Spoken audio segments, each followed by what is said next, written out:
जायफ्रा आसलते बन्द होदों बिथांमोना ल'खौ रेसपेक्ट खालामनो रोङा लाइफ इमप्रिजनमेन्ट होनायाथ' दानि बाथ्रा नङा अन्तत सिगांनि रायनिख्रुइ एसे आलादा रोखोमनि राय ओंखारबोगोन आरो बिथाङा किसुबाबो रेहाय मोनगोन बेखौ जों आसा लवार कर्टआ जिखिनि राय होदोंमोन बेखौनो बाहाल लाखिफिनबाय आरो बे जोंनि थाखाय एसे दुखुनांथाव बाथ्रा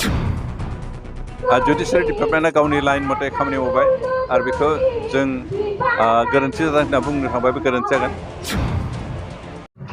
बिथांखौ लाइफ इमप्रिजनमेन्ट होनायाथ' दानि बाथ्रा नङा आसलते बोसोरनि सिगाङावनो लवार कर्टआव बेखौ बिथांखौ होदोंमोन मात्र बिथांनि बै राया सिगांनि होनाय लवार कर्टनि राय बेखौ रिभिउ खालामफिननो थाखाय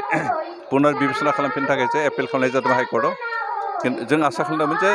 अन्तत सिगांनि रायनिख्रुइ एसे आलादा रोखोमनि राय ओंखारबोगोन आरो बिथाङा किसुबाबो रेहाय मोनगोन बेखौ जों आसा खालामदोंमोन खिन्थु मैया जिखिनि राय फैबाय बेयो थारैनो जोंनि थाखाय खोब बारा मोजां जायाखिसै जों जिबायदि आसा खालामदों बेबायदि फैयाखिसै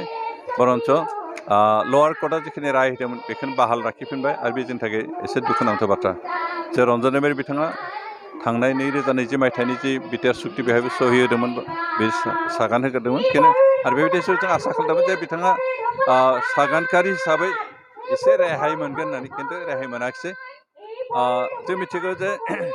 सरकार मोनसे सोलिनोबा जा मोनथाम दालाय थायो सरकारा मोनसे जाबाय लेजिस्लेटिभ गुबुन मोनसे एक्जिकिउटिभ आरो मोनसे जुडिसियारि दा मोनफ्रोमबो दालाया समान समान मोनथाय दं आरो रावबो रावखौबो इनफ्लुयेन्स खालामलायनो हाया दा बेनिखायनो जुडिसियेल डिपार्टमेन्टआ गावनि लाइन मथे खामानि मावबाय आरो बेखौ जों गोरोन्थि जादों होनना बुंनो थांबाय बे गोरोन्थि जागोन बेनिखायनो ल'आ गावनि लामाजों थांनानै खामानि मावबाय जोंहा दुखु नांदोंबाबो जों बुंनांगौ जेबो उपाय गैया खिन्थु जोंहा लामा गोथेथाराखै दासिमबो जों सुप्रिम कर्टआव थांनानै बिथांनि थाखाय मावनायनि मोनसे लामा दं आरो जों बेखौ सिन्था खालामनानै